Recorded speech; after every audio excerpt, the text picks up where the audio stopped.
First time खाना बना रही हूँ। नहीं, खाना तो बनाया हूँ, बस ऐसा कुकिंग नहीं किया मैंने फर्स्ट टाइम कर रही हूँ। अच्छा, शॉपर रखना बहुत ज़रूरी है क्योंकि ना गंदगी कचरे कभी भी नीचे नहीं रखना। सब शेयरिंग पे हैं तो चूल्हा का तो हालत देखा है क्या। अच्छा, ये तो काटने से नहीं कट रही। ओह, ये तो लगी है। আচ্ছা, আমি কখনো করলা খেতাম না প্রথমে। যখন বাংলাদেশে ছিলাম তখন আমার আম্মু করলা খাওয়ার অনেকে করতো। করলা খাওয়া করলা শরীরের জন্য অনেক ভালো, অনেক কথা বলতো। তো আমি বলতাম না, আমি করলা পছন্দ করি না, করলা ভালো লাগে না, করলা তিতা লাগে, আমি করলা খাবো না, এরকম শুরু করতাম। এখন করলা কেন, এখন যেসব জিনিস না খাই এইসবও খাইতে হয়। तेरी नाम जिंदगी तेरे नाम আমি তার জন্য না সবজি বেশি একটা পাকাতে পারি না, রান্না করতে পারি না। আমি বেশিরভাগ আলু ভর্তা আর আলু ভাজি আর হলো কী জানি বলে ডাল, এই তিনটা জিনিস আমি আলহামদুলিল্লাহ অনেক ভালো করে রান্না করতে পারি। অনেক মজা করে খাই। তবে বাকি অনেক চেষ্টা করছি, তো মাঝে মাঝে অনেক অনেক ভালো হয় খাবার, এবং মাঝে মাঝে না একটুও মজা হয় না। মাঝে মাঝে কাঁচা থাকে না, আলহামদুলিল্লাহ ভালো। মানে রান্না তো করা হয় ভালো, কিন্তু না অনেকটাই হতে পারে নুন লবণ বেশি হয়ে যায়, অন্য হয় কাঁচা ঝাল বেশি হয়ে যায়। বাস, তবে ট্রাই করতেছি, বাকিটা ইনশাআল্লাহ।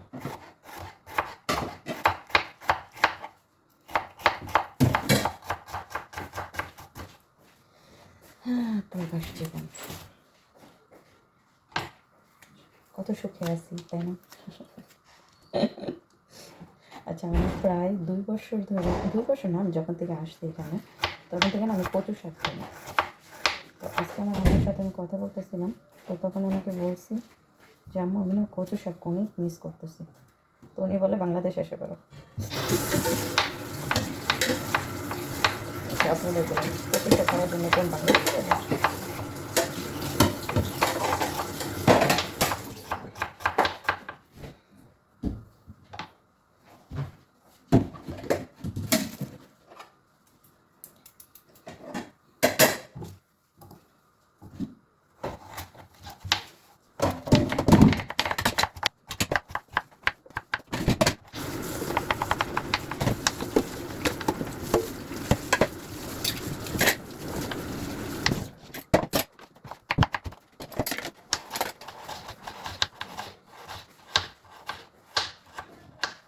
ছুরিরও ধার নেই, মেলা চেষ্টা করতেছি কিন্তু একটা আলু কাটতেছে শুধু হেয়াও হয় না।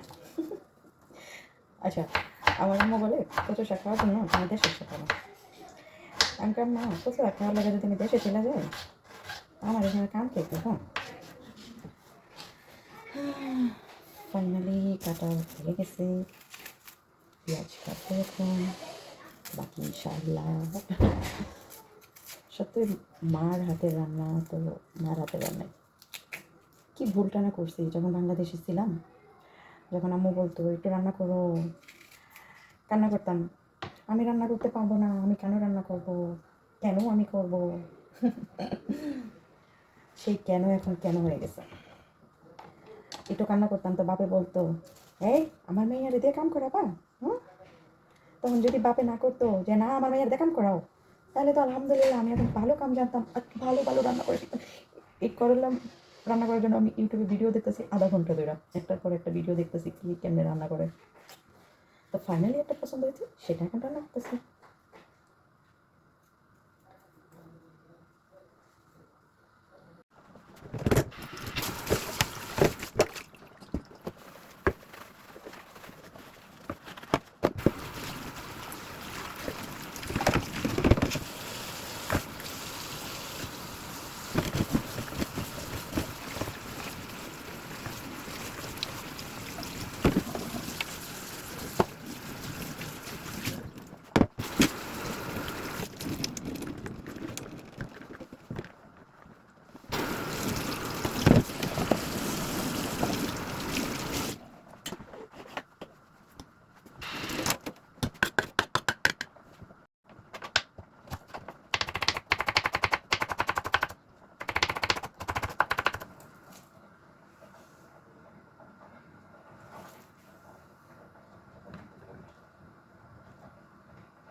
मैंने लेके आई हूँ ये भी खाना है। वो मेरी हैप्पी है, वो देखिए क्या करेगी। चलो मैं ट्राई करते से ट्राई।